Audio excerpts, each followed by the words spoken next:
So it's been my pleasure to write about the Rangers. I don't think I'm going to be able to live long enough to write a volume 3 that would at least cover much territory.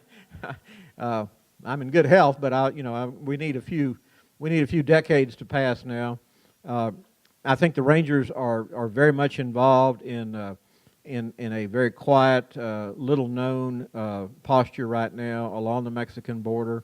It didn't get much publicity, but there was a short story that announced that Governor Perry had invoked a plan that they can't discuss that is a ramp up, and I know enough of the Rangers that I've talked to know the Rangers are deeply involved in that. And frankly, I am a little bit worried that one of these days we are going to have a spillover and possibly a return to what we had a century ago, where we're going to end up with groups of Texas Rangers in firefights, possibly with Mexican nationals on the Mexican border. I think that's a distinct possibility. I know one retired Ranger who spent his entire career in Laredo.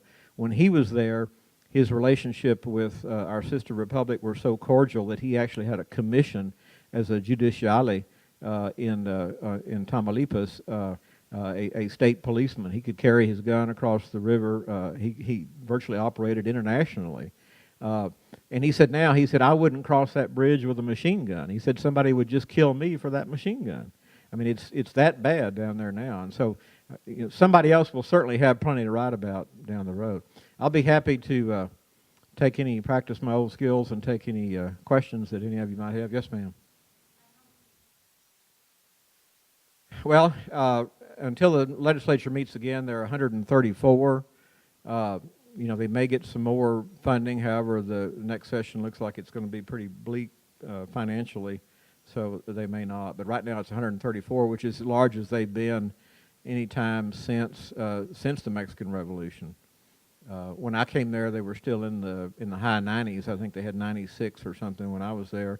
When I was a reporter, I remember distinctly when they just had 62. So they've grown by, say, about 62 from the mid 60s up to 134 today. But still, it's a lead organization.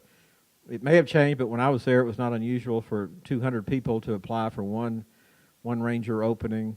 A lot of I think it's a good analogy to kind of compare the ranger mindset to a Marine mindset. Sort of the few, the proud, the brave. And they're very, very conscious. They're hugely conscious of their image. I mean, they to a man and to a woman. There's three lady rangers now, maybe, which is about the maximum that there's been. But they are well aware of their tradition, and they don't want to be the guy or a woman to mess up that tradition anymore. So, I think right now we're in pretty good shape with them. Yes, sir, you had a question?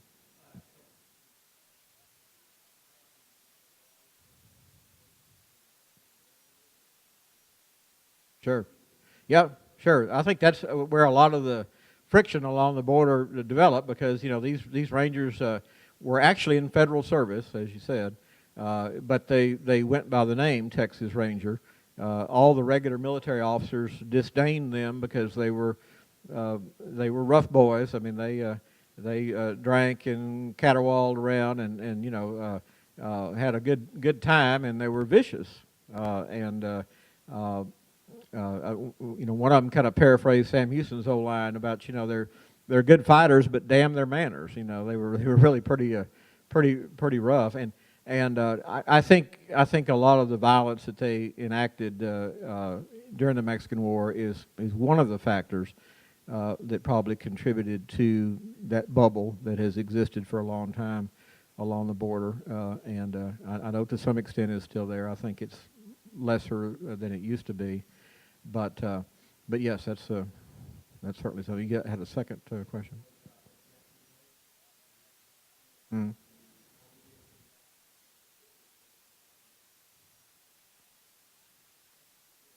Uh-huh. Well, certainly Jack Hayes, for whom Hayes County is named, was one of the early Ranger captains who helped establish the Ranger legend. He was quite effective. He was quite young when he was in Texas, but he quickly developed a reputation for not only fearlessness, but also being a good strategic thinker. He was the first. He commanded the first Ranger company that used the six-shooter. Actually, it was a five-shooter at the time against the Comanche Indians, which was the equivalent of having an atomic bomb in that era. The Indians were used to fighting people who only had one shot, and they had to stop and reload. And they discovered the hard, painful way the first time they faced these Rangers armed with the five-shooters.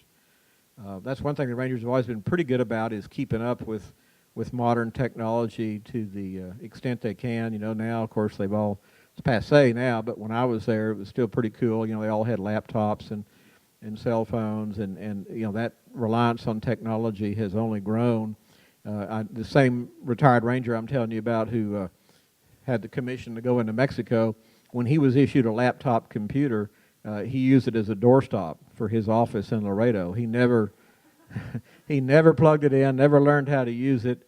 It got so bad that his lieutenant would have to come down from San Antonio and empty out his email account and everything. He just wouldn't do it. You know, he was just that old school, and he was not going to have any of this high tech stuff. But now they're all younger, and it's amazing what they can do. I've had one Ranger was telling me that they can, since they have statewide jurisdiction. You know, one Ranger in South Texas might be working a murder case, and they might arrest a suspect in Tyler, say. And in a day's time, you know, that Ranger in South Texas can have, the fingerprint, the mug shot, perhaps a sworn statement taken by his Ranger colleague in Tyler from the bad guy, and go into the district attorney and say, well, okay, got that case cleared. Let's take it to the grand jury.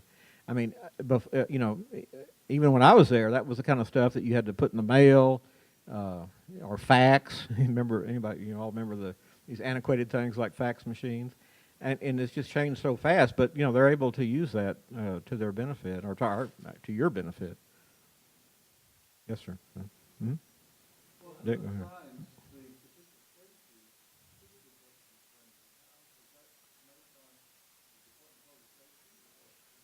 Yeah, they are a division inside the Department of Public Safety. They've hugely changed the organizational structure since I left, and now I think there's several more layers in the bureaucracy than there used to be when I was there. But still, the individual ranger has a pretty good amount of latitude. Usually, in almost every case, really, they wait for an invitation. They wait for some county sheriff to say, "Hey, I got a murder here. It looks like a whodunit. Can you come in and give me some help?" And the reason these sheriffs, especially the rural sheriffs, like this is because these guys have got a lot of training, perhaps more training than a local sheriff's deputy, who's not paid as much and just has not had as much opportunity as these rangers have. Plus, they've got all the forensic arm of the DPS behind them. But in terms of assigning cases, well, most of it's handled through their captain, and now they have a pretty good layer of lieutenants in there too, and so. But still, in most cases, it just takes a sheriff calling an individual ranger and saying, "Hey, I need your help," and they head out. Now, if it's a corruption investigation, if it looks like there's a crooked sheriff or a crooked county official or something, usually that comes down from the director of the DPS. A district attorney, for instance, might ask the DPS to investigate an official that they have some suspicions about. So they're very conscious of the politics, and most of the time they like to keep a low profile, and even if they were instrumental in solving a murder, go ahead and let the sheriff take the political credit for it, which is arguably a good system. Yes, sir.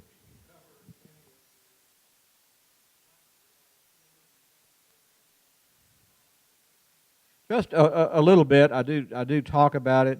The Rangers were involved in that. Of course, the Rangers were also used as some would say strike breakers during the 40s and 50s. Others would say they were just there to keep the peace.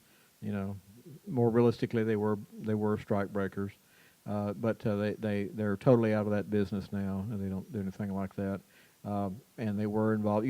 The oil field, of course, was a boon for the Rangers. Primarily for law enforcement reasons, but they got involved in the slant oil drilling. Later on, when it became popular to steal mercury from oil field sites, the Rangers were deeply involved in investigations of that sort. So, whatever new technology arises, it always begets crime of some nature.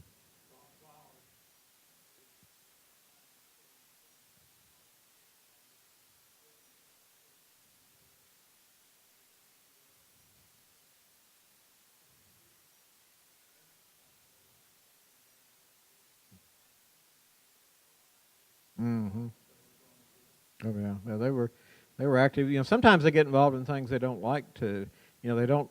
They never liked working gambling cases. They thought that was a local law enforcement matter. They'd much prefer to work a major felony crime. You know, they were instrumental in cleaning up Galveston, but uh, not really because they wanted to, because they had an attorney general that said clean up Galveston, and ditto for the chicken ranch. You know, yes, ma'am.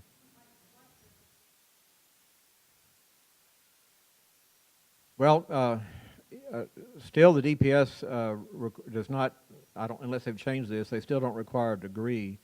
You have to have at least 60 hours of college credit, and of course, they prefer military experience. But you have to have 8 years of law enforcement experience before you can take the ranger test for the first time.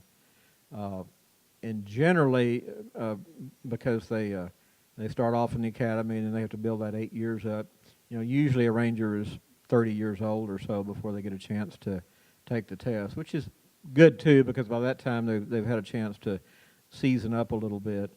Now I'll tell you, in the older days, under previous directors, but prior to about 1981 or so, uh, the director of the DPS could do what's called a direct appointment. He might know of a sheriff who, you know, been around for 30 years and had handled all sorts of cases and had a real good reputation. He might say, hey, you know, I'll appoint you a ranger if you'd like to take it. Uh, or he might, you know, pick a homicide cop in Dallas who's seen 1,000 dead bodies and say, hey, you know, I'd like to have you as a Texas Ranger. And so, you know, you're getting some real world experience coming in, but a director came in and decided that, no, let's raise our own. And so that's one of those sort of things I can argue both ways. I mean, you know, if you raise your own, you control the training and they are real familiar with the culture and that sort of thing. But if you bring in somebody from outside, you're bringing in fresh blood, fresh ideas. But that's the system now. Well, thank you. All enjoyed it. Just happen to have some copies of my book out front. And I tell people, unlike Pete Rose, I don't charge for an autograph. So.